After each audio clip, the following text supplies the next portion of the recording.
Ladies and gentlemen, welcome back to the channel, and there is a divide in the community right now, and admittedly I'm part of it because I dared to voice an opinion, but that opinion definitely got a lot of attention. Didn't expect to get as much attention as it got, but regardless, today I want to take a look at what's going on because in the end I think we all want the same thing, and Infinity Ward failed us, so let's just go ahead and jump into it. So yesterday, along with all the Season 6 and the haunting news that came out, Infinity Ward announced the final prestige icons as well as the new skin that will be awarded to people that hit level 1,250, which will be the final rank of Modern Warfare 2. We don't know too much about Modern Warfare 3's ranking system, but presumably we're going to have brand new ranks to go through in that game. So for reaching max level in Modern Warfare 2, you get this skin right here. It's a Shadow Company skin. On Twitter, lots of people were voicing their displeasure with the skin for being incredibly basic, and subjectively, I think they're right. I think it's a basic, normal, milsim style skin that is only obtained by people who grind the game the most. It takes hundreds and hundreds of hours to reach level 1,250. Just for some context here, I'm only like 7 days of playtime into Modern Warfare 2 because I quit playing it for like 5 or 6 months there before all the Modern Warfare 3 stuff started coming out. And even then, I'm like level 600 something with like 7 days of playtime. And just for context there, I mean, I mostly play Shipment, or I have played a lot of Shipment because I've grinded all the guns, I got Orion on everything, I got all the camos, all the attachments and everything, so a lot of that was on Shipment where you get a ton of experience.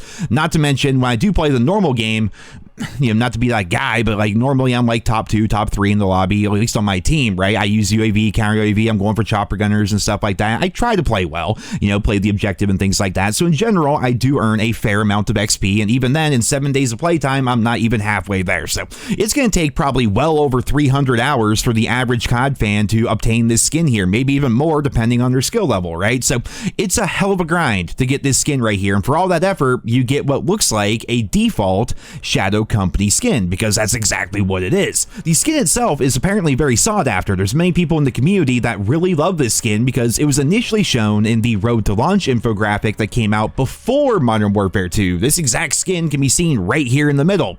Now, this is where like the divide gets really annoying, however, because there are lots of people out there who saw that skin way back in the day, and they love the normal military style, the milsim skins in Modern Warfare 2, and they've been wanting this skin forever, ever since they saw that infographic, and now that it's released, they're very happy about it. But other people are not happy because they feel as though the final max rank level 1,250 skin should be a bit more grandiose than what we have here. There are all these arguments online about milsim skins being better, and fans on the other side are arguing that they would prefer something more flashy that stands out, but these people are missing the point entirely. We all want the same thing here. Infinity Ward basically just failed us because milsim skins are fine. Hell, we have a ton of them in the game as is, but the point I'm making here is those skins should not be reserved for people who grind to level 1,250. They should be obtained in much easier ways because they're incredibly normal looking, right? I'm not against people getting this skin. I'm thinking we should have something better than this skin right here for level 1,250. That's all it comes down to. Like, milsim skins fit the theme of the game and they look good, right? They fit the theme of the campaign, and as such, they should be unlocked by default or earned in ways that engage with the more story-driven part of the game, like DMZ or raids, maybe doing something in the campaign, or hell, doing something relatively simple in multiplayer, because the challenge should directly be tied to how crazy or amazing the skin is. If you're doing something really basic and mundane, you should get a pretty basic, mundane reward. If you're doing something exceptional, you should get something exceptional, right? That's just where I'm coming from here, but people find this really hard to understand for some reason because there's lots of people out there that look at Call of Duty, and when they play it, they want to use default camos on their guns or no camos at all. They want to use milsim style skins, and that's all fine, but dude, you jump into this game's multiplayer and shit's crazy out here. Like, I'm walking around with my animated space camo that I earned on my gun. My teammate is a goddamn bunny rabbit who just got mowed down, and now that I turn the corner, I see fucking Snoop Dogg laying there on the ground. I mean, the arguments that Call of Duty should be more milsim or should be more realistic really went out the window over a decade ago. I mean, crazy camos, skins, operators. These are all a mainstay in Call of Duty now, but that does not mean that milsim stuff can't exist either. If fans want to use milsim skins and default camos and stuff like that, then more power to them, but the problem occurs when stuff like that is put on a pedestal instead of giving fans the option to grind for things that make them stand out more. Again, the reward should be directly tied to the challenge itself. You should not have to play for 300 hours just to get yourself a very basic skin, the same way that you should not have to grind all the way through every single challenge, every single long shot, every single headshot to get, you know, freaking woodland camo. You know what I mean? Like, there's a reason why Orion looks pretty good. I mean, that's subjective, but I think Orion looks pretty solid, right? And you have to grind a shit ton to get that. Whereas if you want to go get a digital camo or something more milsim, something more basic, the challenge for that is a lot easier. The same thing should happen with skins, in my opinion, but skins, of course, are part of the business of Call of Duty, and that's where things get really complicated. Given the state of Call of Duty since, I don't know, 2013, 2014, or whatever, you know, cosmetics and fun camos, fun operators, they've become a mainstay. The stuff that you can buy will always be better than the stuff that you can earn,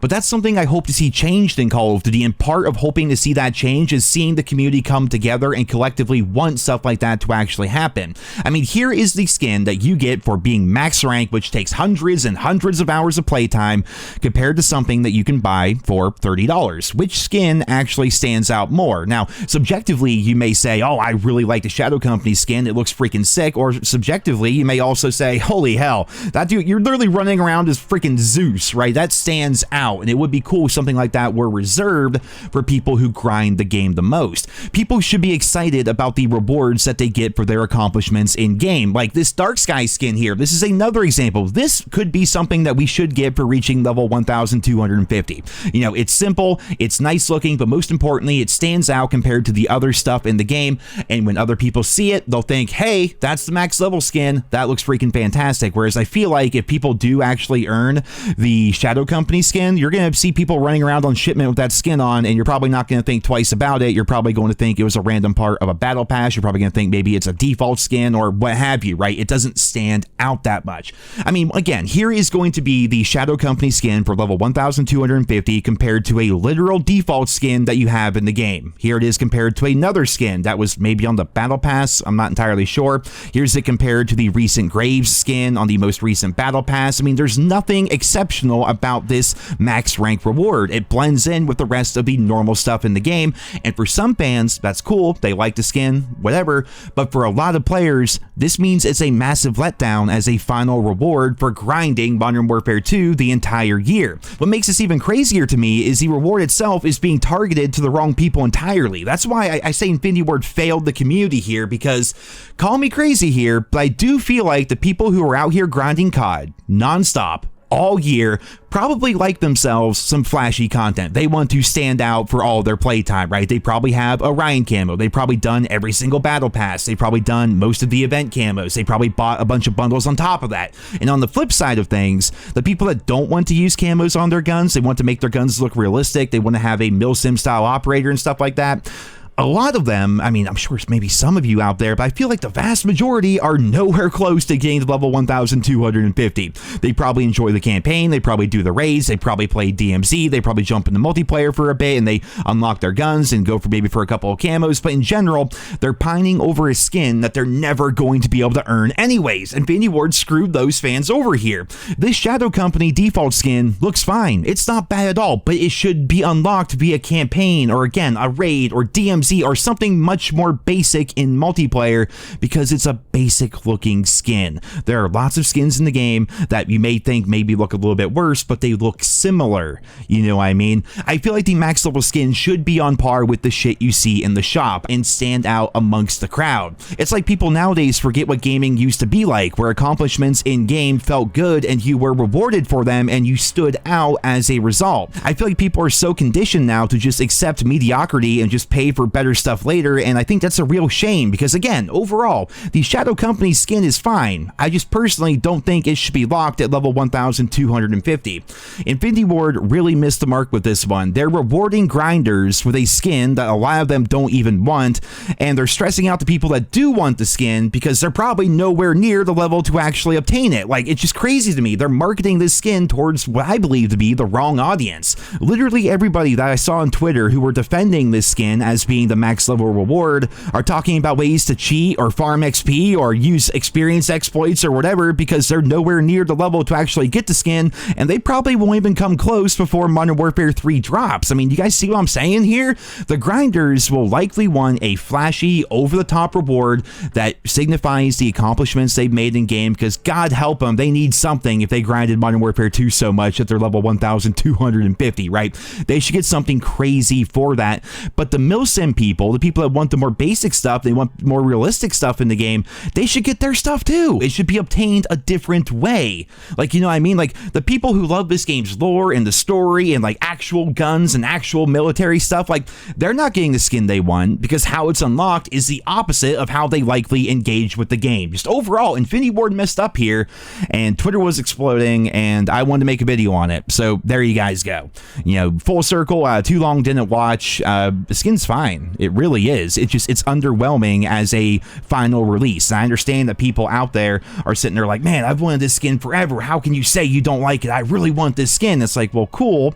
I think other fans might want other stuff as well. That's the whole thing here, man. When it comes to cosmetics and stuff like that, it's literally all subjective. And in my opinion, and I'm sure the opinion of plenty of other people out there as well, milsim style stuff, more basic, more realistic stuff should be in the game. It has a place in the game, but it should also be unlocked in different ways as compared to having people grind 300 hours to get. If you grind for 300 hours, you should not blend in with the crowd. You should get something crazy. That's all I'm saying, but apparently that just like blew up Twitter, and I don't know. I mean, people are farming engagement nowadays. That's how it goes. I get it. I mean, hell, I'm a content creator. I understand, but I feel like people really blew that whole thing out of proportion. So here we go. Made a video on it, talked about it, and I'd love to hear what you guys think down there in the comments. Ladies and gentlemen, thank you so much for listening. I hope you enjoyed the video. Leave your thoughts and feedback down below, and I hope you guys all have a wonderful day.